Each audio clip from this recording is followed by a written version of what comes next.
What if the process of rehabilitating healthcare workers was more inclusive and transparent?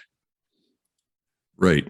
So what I'm getting at, like the fact that we are kind of isolated from our colleagues, we're kind of sequestered away into another province where we're told not to communicate, not to reach out to any other coworkers because there's an investigation.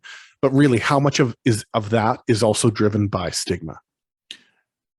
I would say it's all driven by stigma, and that is another important part of the process that I think we've talked about a little bit before, and it really needs to change, because not only does it keep the person, it makes it less likely that people are going to come forward and say they have a problem early. Yeah, that's right there. That's a huge issue. It contributes to isolation, self-isolation, which we know is absolutely the opposite direction that we want to go with any type of addictive behavior. And really right away, I mean, even if your condition is disclosed and you're being told what's going to happen to you, where you're going to go, and also keep it quiet. I mean, the emphasis is really, we're going to protect your confidentiality. But the reason for that is because we fear professional repercussion. And the reason there's professional repercussion is because of stigma. So if we made it, I mean, let's be honest here. Addiction is probably the most destructive, non-treatable, or whatever you want, untreatable disorder or behavior pattern that we have going globally. I would say it certainly is in North America. Between what this study here is, they're saying by 2030, the WHO, trust them or not, whatever you think of those guys, they're saying by 2030 they expect obesity rates worldwide to be over 57% of the population. This is the amount of lives that are affected by that. I mean, just with the diabetes rates alone, type 2 diabetes, you go up and down the spectrum of associated disorders with that, and it's a staggering impact.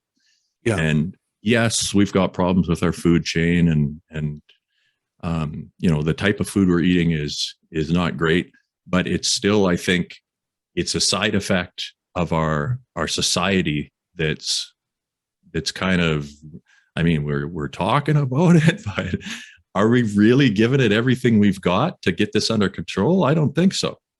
No. And what we're seeing with big employers is this vacillating between accepting now, because it's in vogue to accept that mental health is a major issue within our society and within our workforce, and their backs are up against the wall. They have to accept that the mental health of their staff and of their employees is going to directly contribute to the well-being of their business. And these are businesses. Yeah.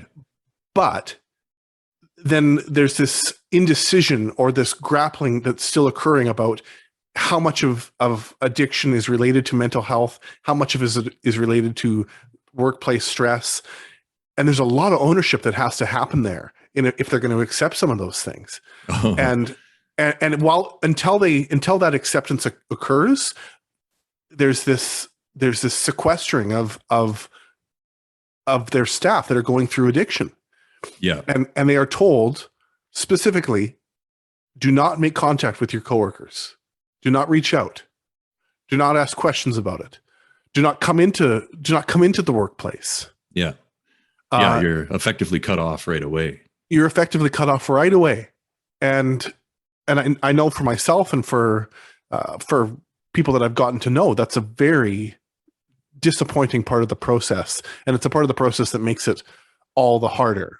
Absolutely. Yeah. When you're in that state where you don't know up from down, you feel horrible. Maybe you could be in acute withdrawal, all these factors. And then all of a sudden you're also a horrible person on top of it.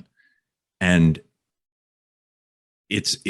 that energy is directed at your identity as a healthcare professional, and then instead of doing what would be the helpful thing, which would be to say, look, addictive behavior is everywhere you look.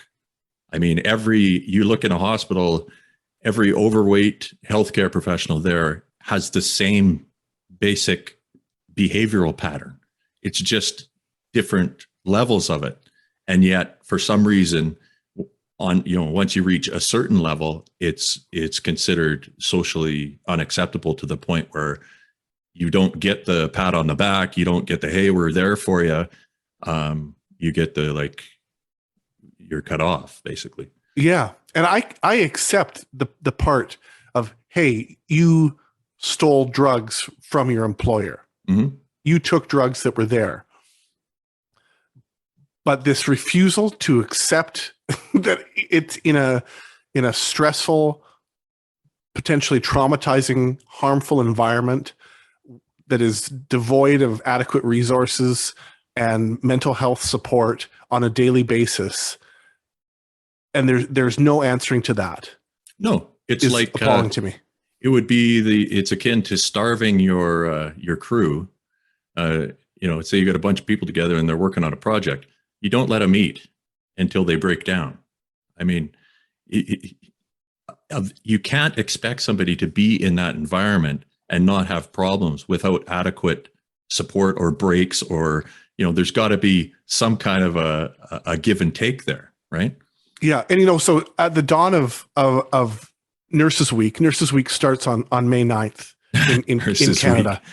And at the dawn of Nurses Week, I think I can safely say for my fellow nurses across Canada, we don't want another fucking 12-pack of Tim Hortons donuts. Right. Like that isn't cutting it any longer. We want acknowledgement that the workplace is adversely affecting our mental health and physical health, and the conditions are not sustainable.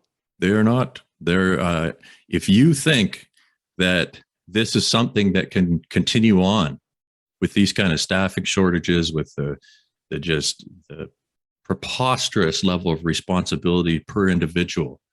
I don't know what to tell you. You're either lying to yourself or there's some other agenda at play. I mean, we were talking about it today, actually. I had a group earlier, and I was asking because nurses, I think, in BC are up for contract negotiations September, right? And I say, man, you guys got to strike. You got to strike. I mean, I can't imagine any world where if you're paying dues to your union and your union is not pushing for a strike right now, what is the point of your union? You know what I mean? Yeah. And I think if there are other provinces that are even in more dire straits than here in BC, but absolutely, I agree with you.